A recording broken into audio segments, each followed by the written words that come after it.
Proclamação do Evangelho de Jesus Cristo segundo Marcos. Glória a vós, Senhor.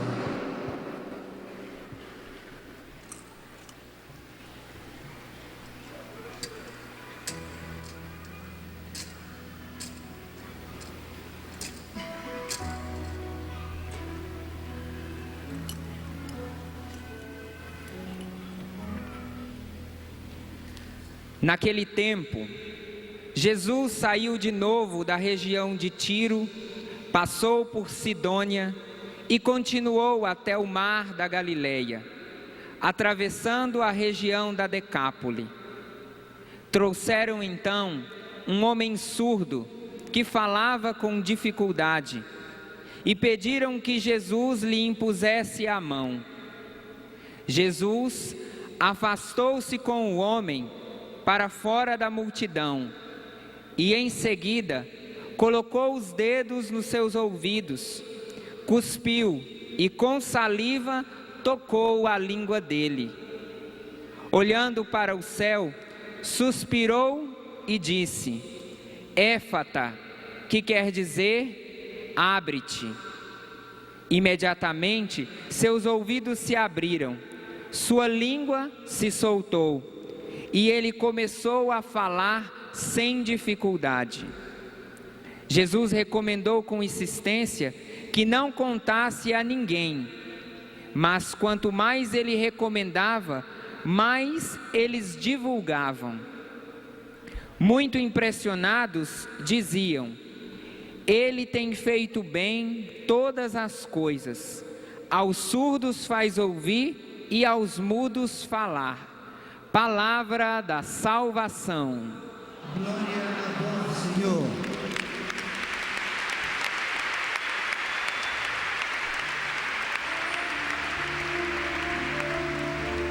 Vamos nos sentar e vamos cantando juntos. Eu vim para escutar tua palavra, tua palavra, tua palavra de... Eu quero entender melhor. Eu quero entender melhor tua palavra, tua palavra, tua palavra de... O mundo ainda vai viver. O mundo ainda vai viver. Tua palavra, tua palavra, tua palavra de amor.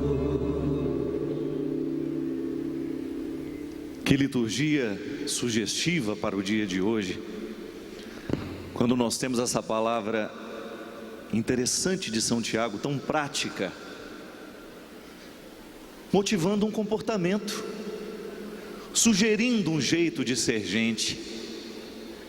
É a palavra de Deus com seu poder de sugerir um comportamento, um jeito de ser.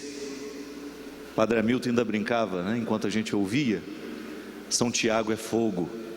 É verdade. É muito prática a reflexão que ele nos oferece no dia de hoje.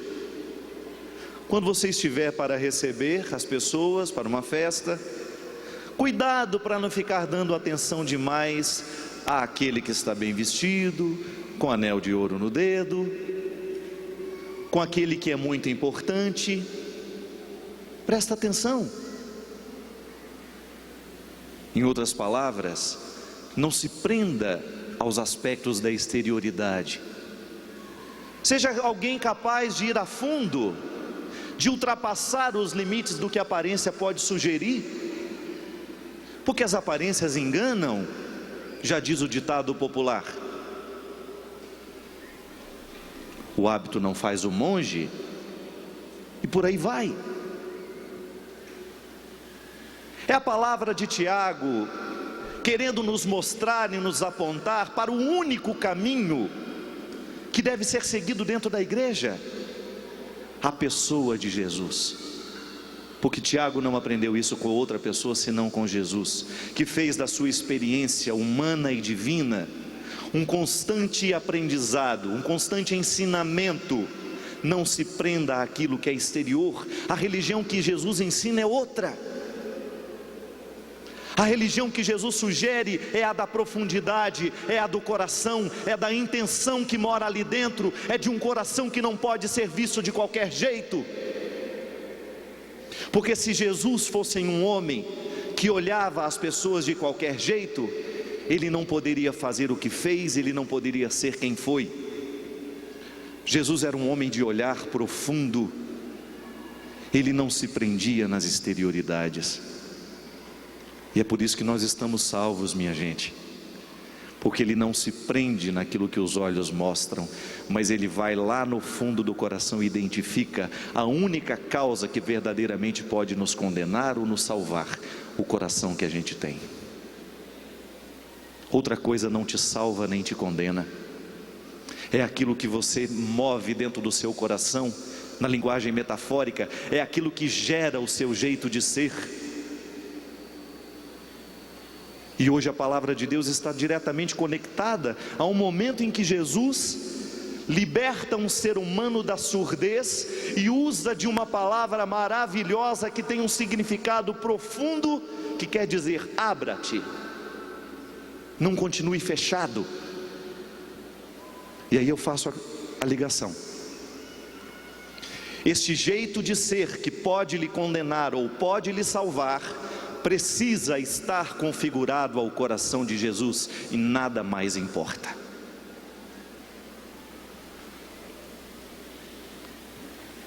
Se o seu coração estiver sendo impregnado da presença de Deus, da presença de Jesus, se você a Ele estiver se configurando, fique tranquilo que você está no caminho certo, as suas escolhas estão no caminho certo. E aí nós vamos entender aquilo que os gregos chamavam de metanoia. O que é a metanoia para os gregos? Mudança de mentalidade. A gente sabe que a filosofia, todo mundo aqui que estuda filosofia sabe muito bem que a gente fica todo metido, né? Quando a gente começa a estudar, né? Porque a gente se sente o boi, né? O boizão no curral, né? O bicho da goiaba, né? Porque a gente acha que a gente descobriu a verdade suprema, não é? Nós começamos a ver um mundo de um olhar, com um olhar diferente, e as pessoas simples não nos interessam mais. É muito senso comum isso daí. A gente vai escutar as histórias do povo e diz: isso é muito senso comum, nós já estamos numa atmosfera um pouco mais... Não, a filosofia não se presta a isso. O grande papel da filosofia é abrir a nossa mente para que nós tenhamos condições de conhecer os pensamentos mais sofisticados, mas sobretudo saber valorizar o que há de mais simples. Porque a verdadeira filosofia, ela entra no nosso coração, porque a filosofia é um método de pensamento, um jeito específico de pensar a realidade com um pouco de mais lógica, assessorado pelos que pensaram mais do que nós. Nós começamos a ter uma mentalidade um pouco mais ampla, por isso que para fazer teologia a gente precisa estudar filosofia, para a gente estar bem iniciado nas técnicas da hermenêutica, da epistemologia, dessas palavras difíceis, que parece ser nome de remédio, para assadura. Não é? Essas palavras bonitas não são outra coisa, não são mais outra coisa do que aquilo que a mãe da gente ensina nas coisas pequenas. Meu filho tem que saber isso, papapá. São as regras do conhecimento. A filosofia é um código de regras, de lógicas, que vão nos ensinar. É um código que vai nos ensinar a estabelecer um raciocínio sobre a realidade, para a gente ter uma visão mais ampla da realidade. Por isso que os gregos diziam que a boa filosofia é aquela que entra dentro da cabeça e transforma o nosso jeito de pensar. Porque se você quiser mudar uma pessoa, não adianta amarrá-la num sistema que obriga, que faz isso, que faz aquilo, mas muda o jeito como ela pensa. Foi a história que eu tive com o menininho hoje, que eu contei para vocês. Adiantava eu dizer para ele que era proibido não ir à missa? Não, ele precisava descobrir o avesso daquela palavra. Eu precisava mudar o jeito dele interpretar a missa, porque só assim ele iria internalizar o valor. A filosofia é metanoia, porque ela muda o nosso jeito de pensar. E o mais interessante, minha gente, é que Jesus já conhecia isso. E Jesus pauta a sua palavra, pauta os seus ensinamentos, pauta a sua ação missionária o tempo todo no empenho de mudar a mentalidade das pessoas. E é isso que é bonito. Todos esses que querem ser padres, todos esses que já são padres, supomos nós que já estejamos conscientes de que nós precisamos colocar a nossa mentalidade na mentalidade de Jesus, e que a verdadeira conversão cristã, o verdadeiro caminho de salvação, consiste em nós descobrirmos que nós precisamos começar a pensar como Jesus pensou, viver como Jesus pensou, sentir como Jesus sentiu. E aí está a carta de Tiago hoje. Não fique prestando atenção demais nas aparências, porque aquele que nos ensinou tudo sobre a vida nunca se prendeu nas aparências. Então eu preciso ser do mesmo jeito. Eu não tenho como negar essa dimensão do cristianismo. O cristianismo não é uma religião de aparências. O que verdadeiramente vai nos salvar no final de tudo é o quanto que o nosso coração conseguiu ser fiel ao que Deus nos propôs. O fundador da minha congregação já dizia de maneira belíssima: Deus não pode fazer nada com as nossas obras, Deus não pode fazer absolutamente nada com o nosso trabalho, se antes Ele não for dono do nosso coração.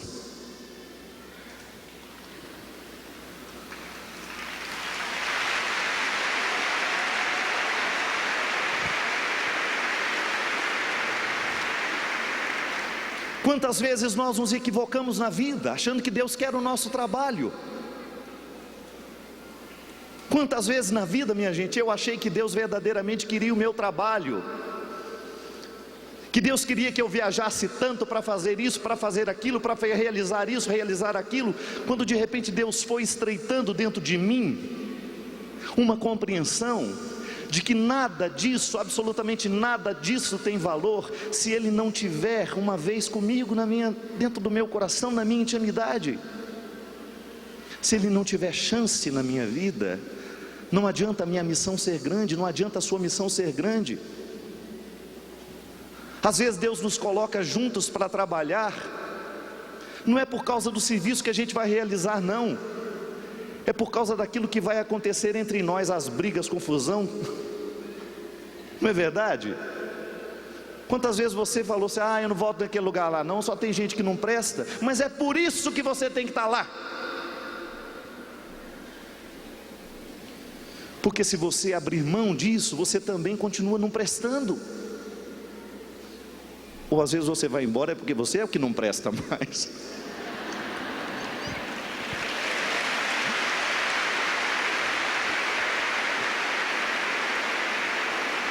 Às vezes todo aquele processo de organização das coisas, é ali que Deus está trabalhando.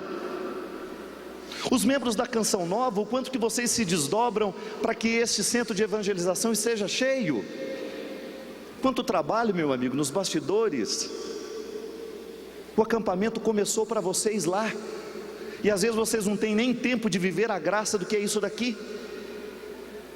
Mas Deus não perde a oportunidade, gente. Onde Ele pode, Ele vai entrar, e Ele vai descobrir um jeito de transformar o seu coração lá. Depois que as luzes se acendem, pode ser que a gente tenha pouca chance do que Deus vai fazer em nós. Mas até essa luz acender, até este som estar montado, estes instrumentos estarem afinados, Deus precisou fazer muita coisa no nosso coração, porque a gente sabe muito bem quem a gente é. Eu me lembro quando eu comecei nos ministérios de música, era 2 guitarras e 30 pessoas cantando, cada um com microfone.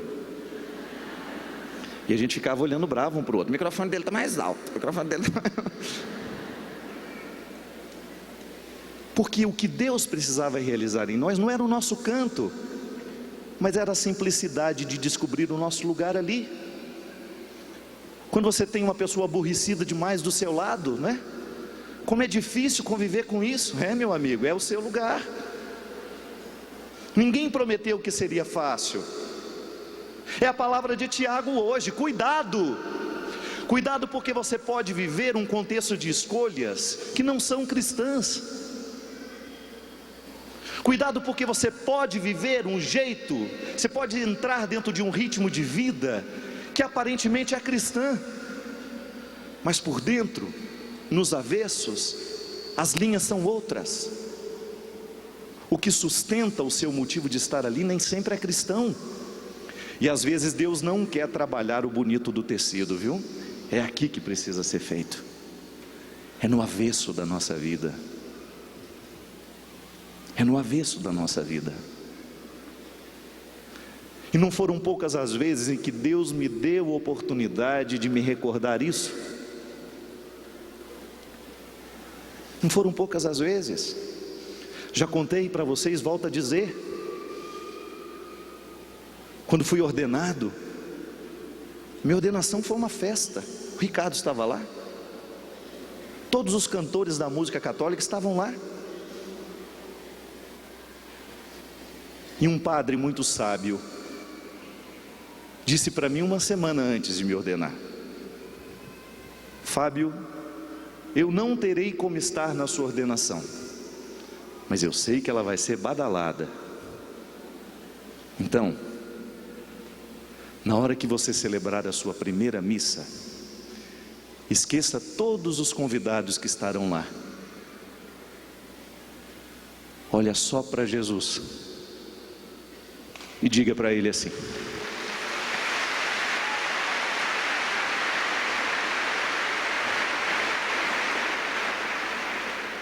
na hora da consagração, olha bem para Jesus Eucarístico e diga para Ele assim: Senhor, a festa acabou, agora sou eu e você.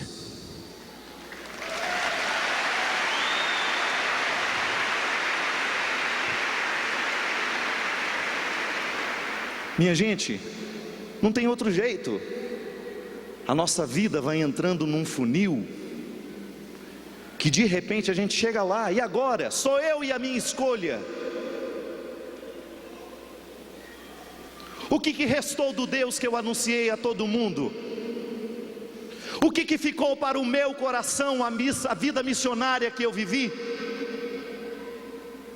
O que foi que de Deus, desse Deus que eu tanto cantei, desse Deus que eu tanto anunciei, o que desse Deus ficou em mim? Porque se não tiver ficado a melhor parte, eu errei em tudo que fiz. Se eu tiver dado aos outros receitas mágicas que eu não levo na minha vida, se eu aconselhei realidades que eu não trago para mim, eu gerei infelicidade, eu fui hipócrita, e isso não é o meu objetivo, não pode ser o nosso objetivo. Aquilo que nós fazemos na igreja tem que ser para nos configurar ao Cristo, senão nós estamos no caminho errado. Se você não busca no dia a dia colocar os seus olhos nos olhos de Jesus e descobrir que Ele tem predileção por você e que Ele quer viver dentro de você e que Ele quer convidar você a se transformar nele, a sua vida cristã vai ser vã. Eu fico assustado com a multiplicação de religiões nos dias de hoje. Cada dia que você liga a televisão tem um pastor novo, uma igreja nova, uma porta que se abre. Eu fico pensando que às vezes o grande problema é que nós não queremos seguir o que Jesus ensinou, que nós não queremos pautar a nossa vida no que Jesus pediu. Aí nós criamos a nossa religião, para a gente poder fazer um Deus à nossa imagem e semelhança, e Ele não nos dá muito trabalho para mudar de vida. Vá a Jerusalém se um dia você tiver a oportunidade, suba aquela via sacra e vai compreender o significado do cristianismo. De vez em quando você olha para trás, tem uns 3, 4 sem ar.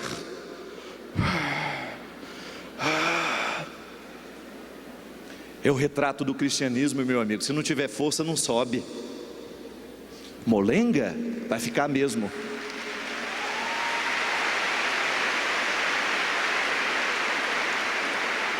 A proposta de Jesus não é para gente preguiçosa, eu volto a dizer. Religião que ensina preguiça é diabólica. Pague o dízimo e você vai prosperar. Pague o dízimo e trabalhe. Lute pela vida.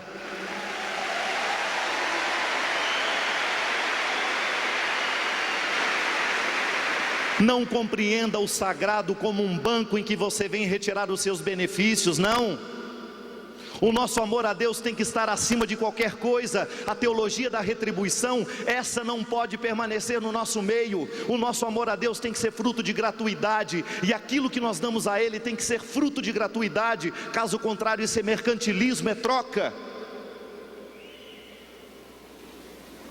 A mentalidade de Deus precisa entrar dentro de nós. O jeito de Jesus pensar tem que entrar dentro de nós.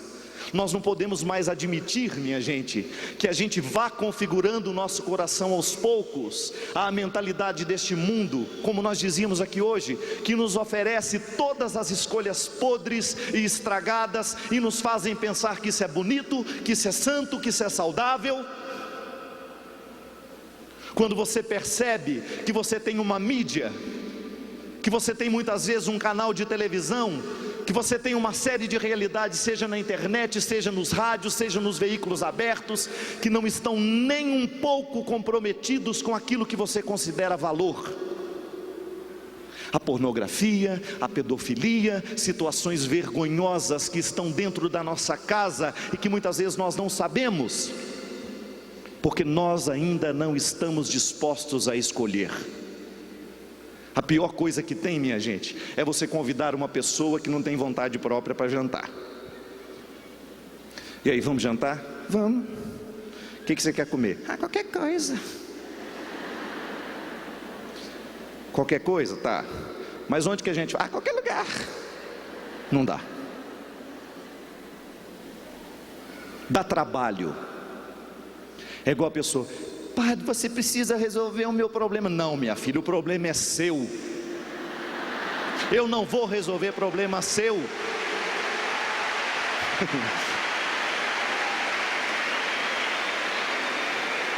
Primeiro porque já há um limite, o problema é seu, eu não tenho como resolver. O que eu posso é, junto com você, ajudar a escolher, encontrar um caminho. Mas eu decidir por você? Eu realizar por você aquilo que você precisa? Não. Padre, você precisa dar um jeito no meu filho. Não, não fui eu que pari esse menino, é seu.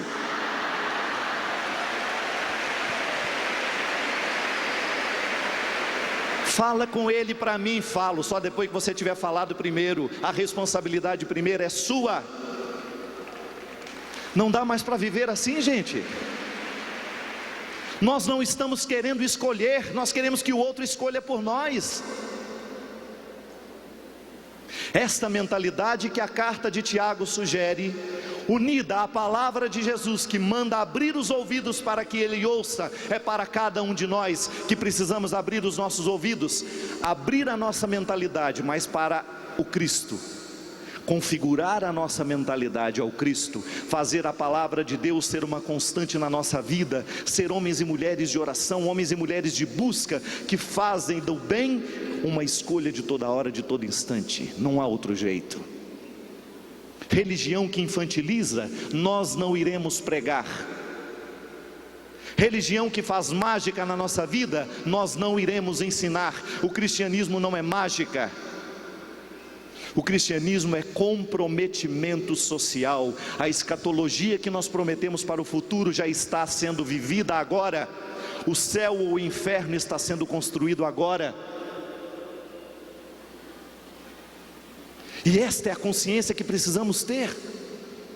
Este país só vai para frente no dia em que nós permitirmos que o Senhor venha abrir a nossa mente, que o Senhor venha abrir os nossos ouvidos, para que o Senhor possa nos colocar na direção certa e a gente ser capaz de escolher.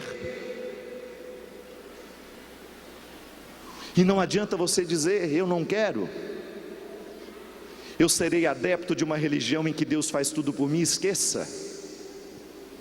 A teologia da graça nos ensina que o amor de Deus está constantemente derramado por nós, mas passa pelo processo da escolha. Eu tenho que aceitar esse amor, eu tenho que aceitar essa graça.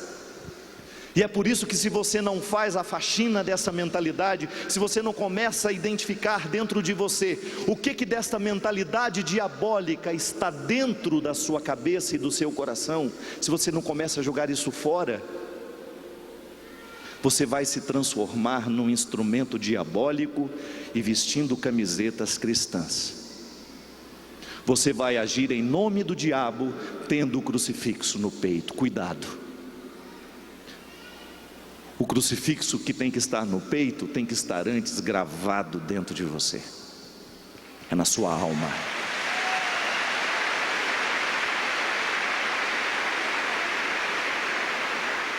Como é que você vai identificar isso? Mergulhe no Evangelho.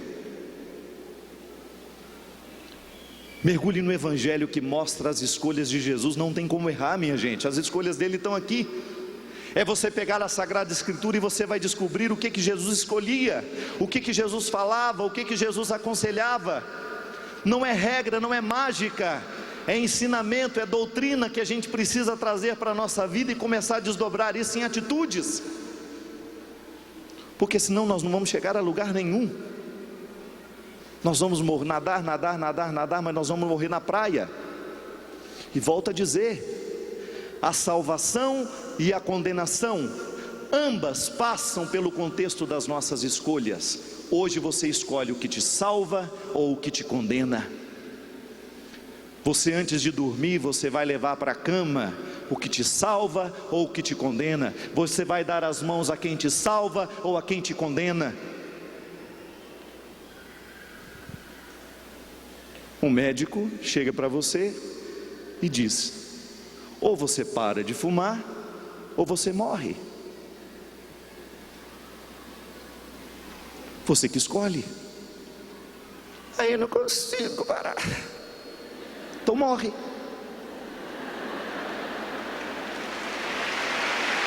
Porque parece que a pessoa, quando diz eu não consigo, ela se justifica de não fazer esforço. Você não tem o direito de não fazer esforço. Já dizia um padre muito sábio: só temos o direito de esperar pelo impossível depois que tivermos feito tudo o que nos foi possível, senão é preguiça. Oh, meu Senhor, você podia tanto me emagrecer um pouco. Não tem. Sinta os seus músculos se moverem. Em apenas 10 minutos por dia você vai ter aquele abdômen que você sempre sonhou.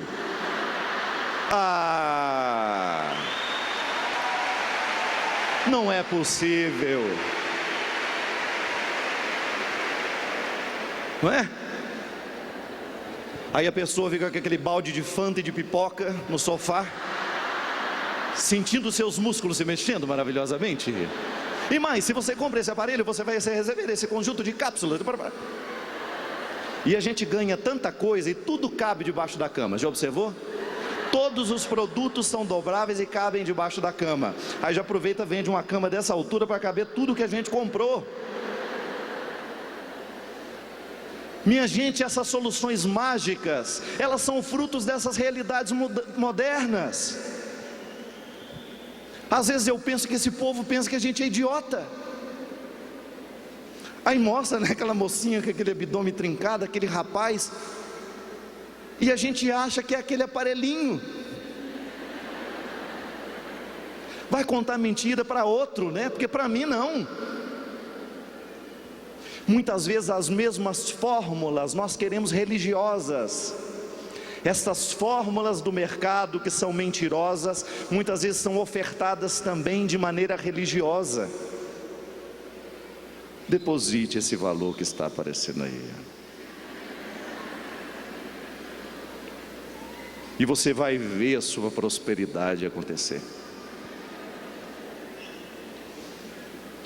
Tudo certo. Nós precisamos ser generosos? Precisamos. Uma coisa que eu agradeço muito a Deus e que eu tenho coragem de pedir aqui para a Canção Nova, eu não peço para outra coisa, viu? Eu só peço para a Canção Nova, ou outra campanha, ou outra aí que eu acredito.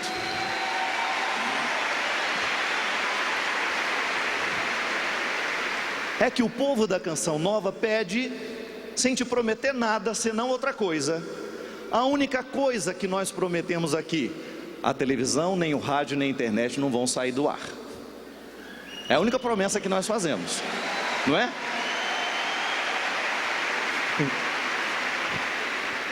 Nós não prometemos nada de absurdo, não é, Dunga? A campanha da digital não tem outra coisa. A única coisa que você vai receber é a TV digital.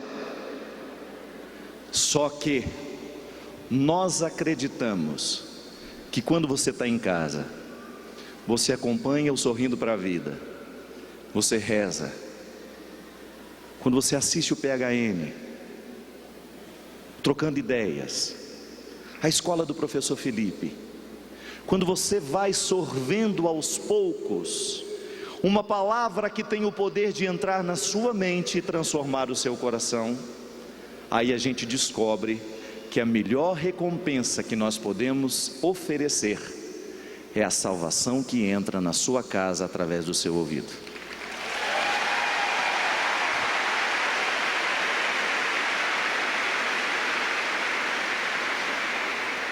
Nós não te prometemos que você vai ficar próspero, que você vai ganhar uma casa, que você vai fazer aquilo. Não sei, o Cleto de vez em quando oferece umas casas também.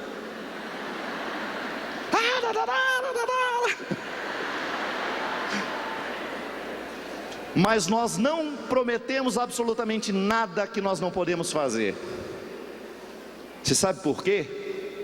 Porque depois que Deus acontece na sua vida, você tem que dizer a mesma coisa que o padre me sugeriu: Senhor, a festa acabou, agora sou eu e você.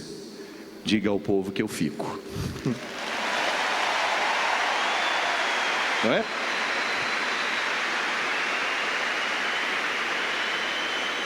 Acabou a festa, desmontou tudo, nós voltamos para casa, e aí? Se a minha alma não continuar iluminada, de nada serve tudo isso, minha gente. Sabe uma das maiores alegrias que eu tenho de acompanhar a programação da Canção Nova? Porque toda hora você escuta a mesma coisa: programa livre para todos os públicos. Mesmo que seja às 3 horas da manhã. Às 3 horas da manhã você pode ligar, que vai estar lá o rapazinho falando lá, que eu não sei quem é, e a mulher fazendo assim com a... Programa livre para todos os públicos. Sabe por quê? Porque Deus cabe em toda a idade. Toda a idade.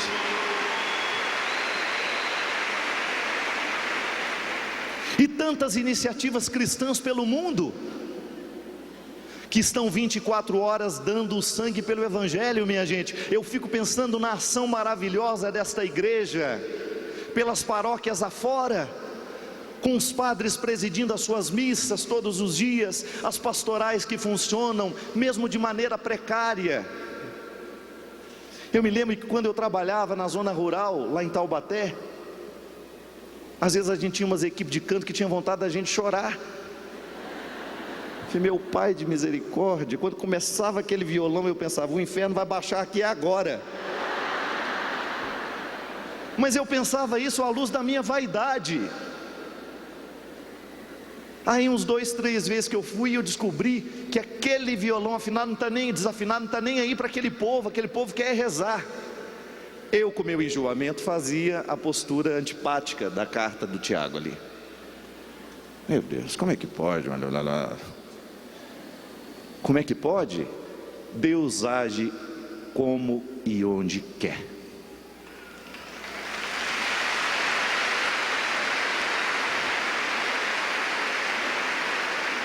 Ali, aquela música desafinada tinha que me fazer pensar que a minha mentalidade está errada. É claro, gente, nós temos que dar o que há de melhor para Deus. Quem dera eu pudesse trazer para a igreja todos os músicos competentes que eu conheço.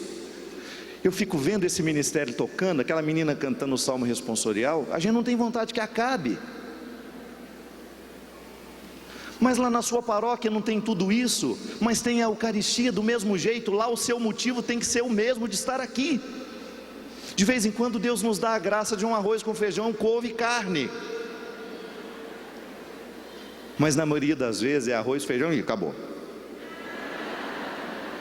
E é lá que você tem que demonstrar o seu amor ao Cristo. Senhor, agora sou eu e você.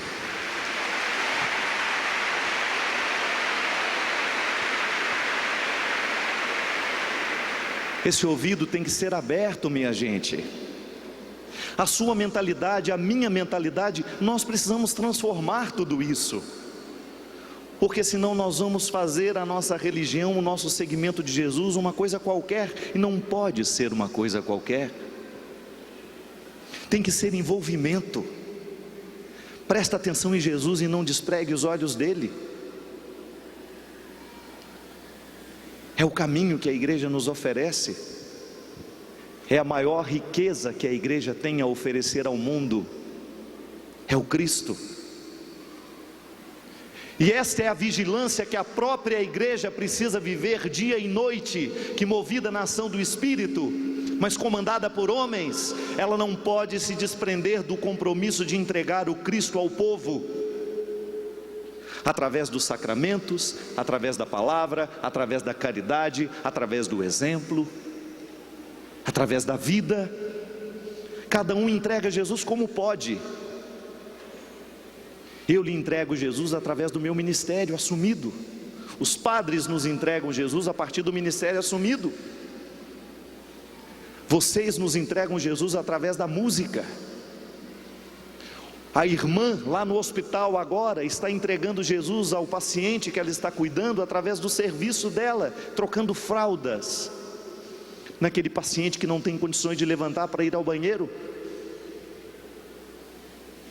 A igreja entrega o Cristo na caridade de uma mulher chamada Irmã Dulce, que revolucionou a Bahia. Uma mulherzinha desse tamanho.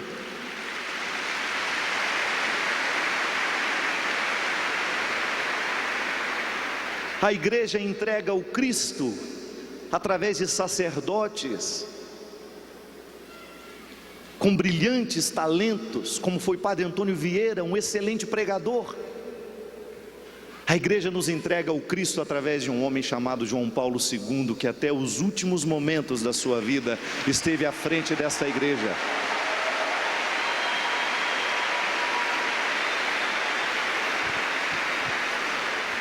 Você se recorda quando João Paulo II muitas vezes era visto pela sociedade?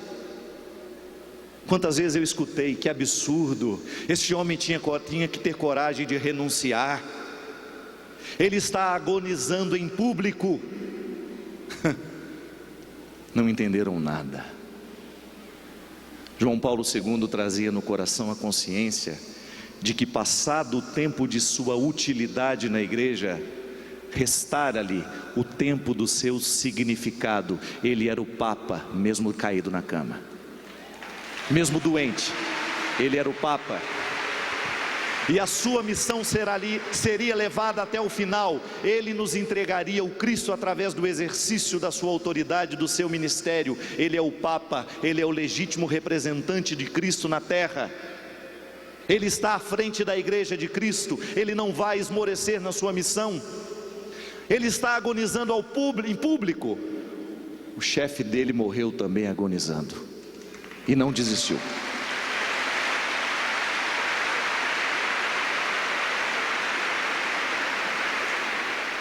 Quem não se recorda? Foi neste lugar. Dá um Mi maior para mim aí, rato. O sapo. Chamei de rato, mas é sapo. Na pressa. Quem não se lembra? Entrando por este lugar de um jeito que nós jamais poderemos nos esquecer, cantando assim: alô, meu Deus, fazia tanto tempo que eu não mais te procurava.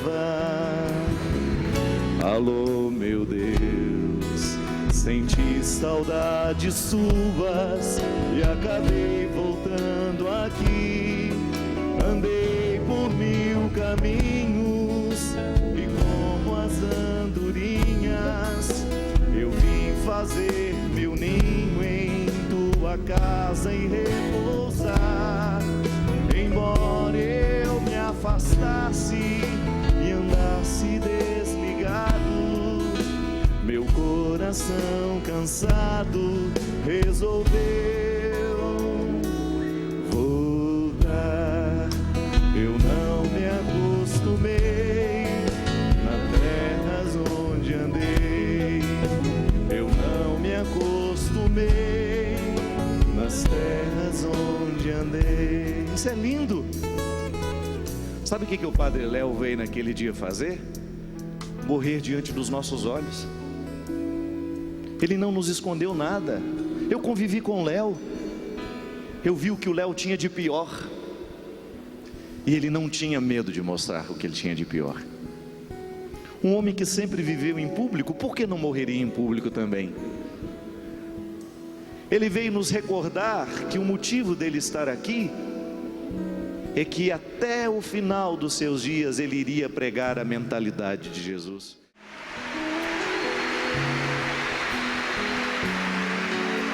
Minha gente, são os mártires dos nossos dias, são os santos dos nossos dias. Eu não me acostumei onde andei, eu não me acostumei. Aí do centro de evangelização nós vamos lá para Recife e Olinda, onde um homem baixinho revolucionou o estado do Pernambuco, Dom Helder Câmara. Um ser humano raro, um ser humano raro que fez a opção pelos pobres até o último momento da sua vida. Sabe por quê? Tinha dentro dele a mentalidade de Jesus, não se conformou às mentalidades modernas, atuais, que nos fazem esquecer os valores que Jesus nos ensina, que faz com que a gente entre dentro do profundo do ser humano e valorize aquilo que ele tem de melhor. Gente, o ser humano que não se conforma com a mentalidade do mundo e que se configura a mentalidade do Cristo, faz a diferença na história. É o que a gente precisa fazer, a diferença na história. Nós precisamos estar nos nossos tempos, nos nossos lugares, nas nossas paróquias, nas nossas famílias, exercendo este poder de transformação.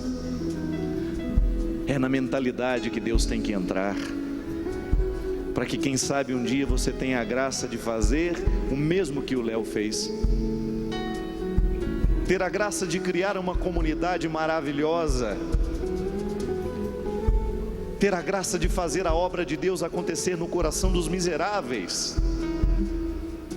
Quando eu ia ver Betânia com o Léo, eu entendi o coração dele. Léo, como é que você pode gostar de tanta gente feia, Léo? Tudo desdentado, aquele povo esquisito que você jamais gostaria de chegar perto. Ele riu. Eu sou assim por dentro, meu filho. Eu sou assim por dentro.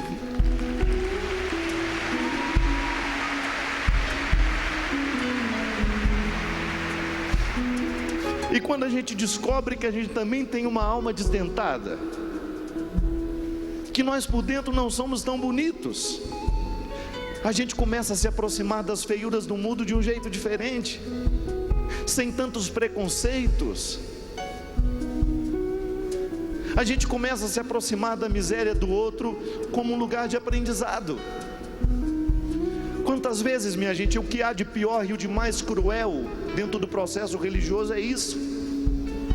Quando você vê as pessoas se desprezando em nome de Cristo, se tratando mal, se agredindo, se condenando em nome de Jesus, não pode haver uma contradição maior. Uma coisa é você ser profeta e anunciar o amor de Deus, uma coisa é você anunciar que nós não podemos nos conformar à mentalidade do mundo, mas quando nós nos revestimos da couraça, da arrogância, e começamos a desprezar os outros porque achamos que nós somos melhores do que eles, nós já erramos tudo. Porque senão Tiago não diria o que disse. e Jesus não iria se aproximar de quem ele se aproximou. É esta mentalidade que nós precisamos transformar em nós, é essa surdez que nós precisamos perder. Nós não podemos mais continuar configurados ao mundo do preconceito, ao mundo das apreensões rápidas. Não, nós precisamos ir aonde Deus quer que a gente vá, e a gente vá buscar aqueles que estão precisando de nós. A nossa ação precisa atingir essas pessoas. E o mais interessante é quando a gente descobre que nós precisamos ser atingidos por essa ação. A sua alma desdentada também, quando você não sabe o que fazer com ela.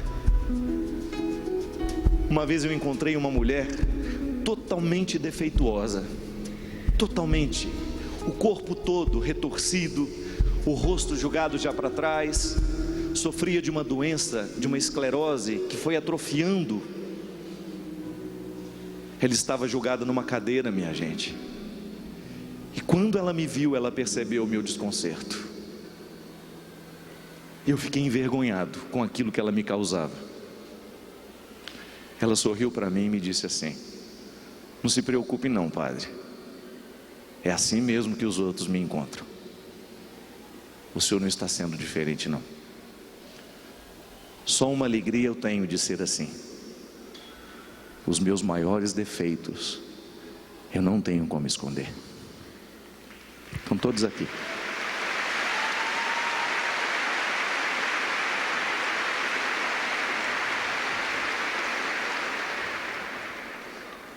Só que os nossos, a maioria, estão aqui dentro.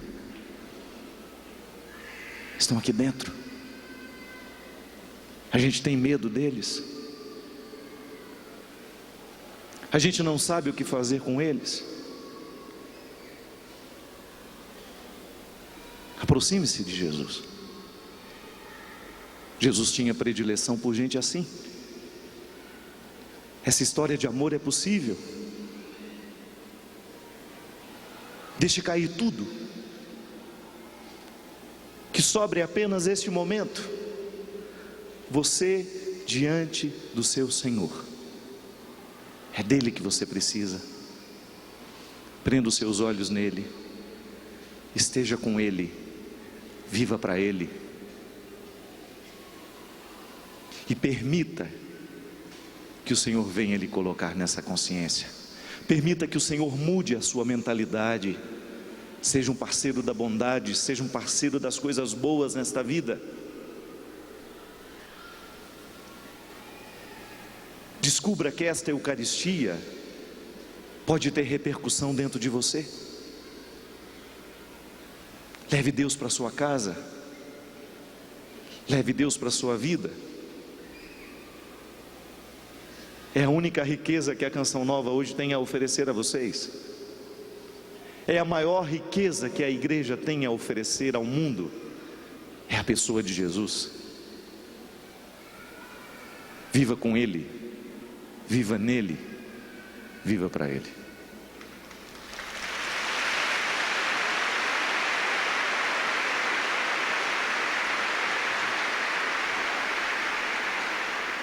Um dia uma criança me parou, olhou-me nos meus olhos a sorrir, caneta e papel na sua mão, tarefa escolar para cumprir, e perguntou no meio de um sorriso: o que é preciso para ser feliz? Agora, amar como Jesus amou, sonhar como Jesus sonhou, pensar como Jesus pensou, viver como Jesus viveu, sentir o que Jesus sentia, sorrir como Jesus sorria, e ao chegar ao fim do dia eu sei, muito mais feliz. Sorrir Sorri como Jesus sorria, senti como Jesus sentia, e ao chegar ao fim do dia,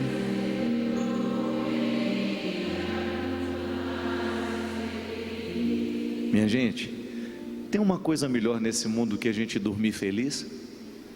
É bom demais, né? Isso é uma promessa que nós podemos oferecer a você. Se você pautar a sua vida na pessoa de Jesus, você pode ter certeza que você vai dormir muito mais feliz todos os dias. Se você conseguir no seu dia a dia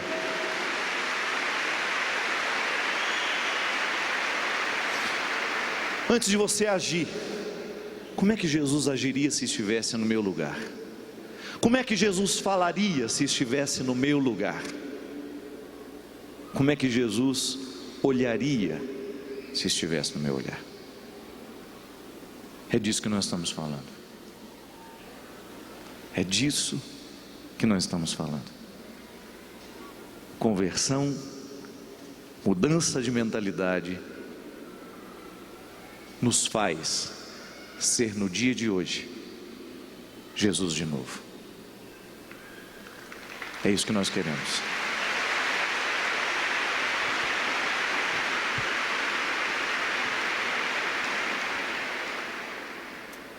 Fica de pé.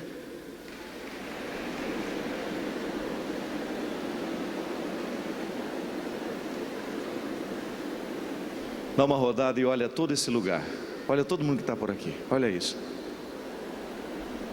Uma visão geral deste ambiente. Balança o seu braço. Mostre onde você está.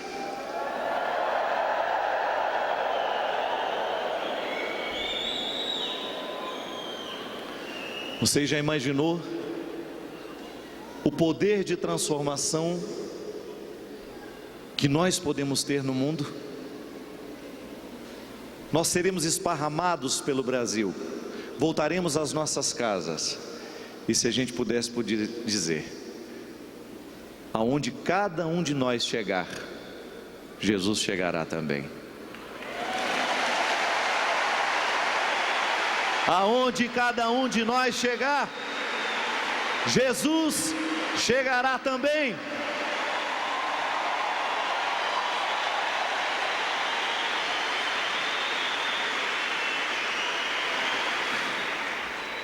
Eu não me acostumei nas terras onde andei, eu não me acostumei nas terras